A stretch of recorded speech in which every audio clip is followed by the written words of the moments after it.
2024ஆம் ஆண்டுக்கான சர்வதேச industrial expo கைத்தொழில் கண்காட்சி இலங்கையில் முதற்தடவையாக நடத்தப்படுகின்றது.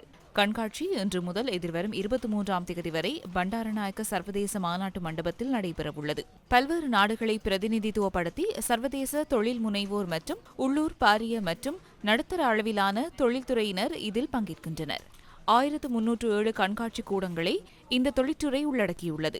நாட்டின் கைத்தொழில் துறையினருக்கு தேவையான நிதியை பெற்றுக் கொடுப்பதற்காக எதிர்காலத்தில் அபிவிருத்தி வங்கியொன்று அமைக்கப்பட உள்ளதாக சர்வதேச கைத்தொழில் கண்காட்சியில் பங்கேற்ற போது ஜனாதிபதி தெரிவித்தார். இதனூடாக கைத்தொழில் துறையினருக்கு குறைந்த வட்டியில் கடனை பெற்றுக்கொள்வதற்கான வாய்ப்பு ஏற்படுத்தி கொடுக்கப்பட உள்ளது. අපේ ආර්ථිකය ඇතිවෙලා තියෙන තත්ත්වය දිහා බලන්න. நமது நாட்டின் பொருளாதாரத்தை பார்த்தால் கடந்த காலத்தில் நாம் வங்குரோத்து நிலையை அடைந்திருந்தோம்.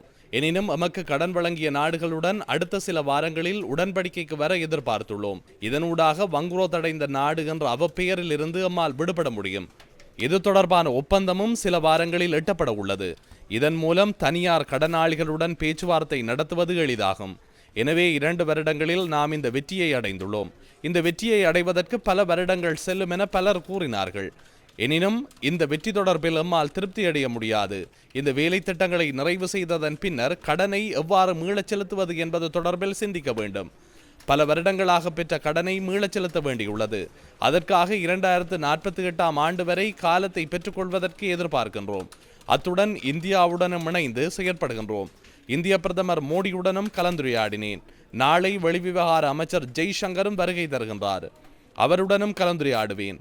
நாட்டில் சூரிய சக்தி மற்றும் காற்றாலை மின்சாரத்தை பயன்படுத்துவதற்கும் பசுமை ஹைட்ரஜனை பெறுவதற்கும் இந்தியா ஒத்துழைக்கும் என எதிர்பார்க்கின்றோம். வடக்கு கடற்பரப்பை கொண்டு அதன் நன்மையை அடைய முடியும். அதன் அங்கமாகவே அதானி நிறுவனம் இலங்கைக்கு வருகை தந்தது. 3 அல்லது 4 மாதங்களில் அந்த வேலை திட்டங்களை எம்மால் நிறைவு செய்ய முடியும். புதிய பாதையில் பயணிக்க வேண்டும். அபிவிருத்தியை நோக்கி பயணிக்க வேண்டும். இலங்கையில் உள்ள அனைவரும் அனைத்துக்கும் நீதிமன்றத்தை நாடுகின்றனர். இதனூடாக சட்டத்தரணிகளே பயன்பெறுவார்கள். நீதிமன்றத்திற்கு செல்வதால் மாத்திரம் நாட்டை அபிவிருத்தி செய்ய முடியாது.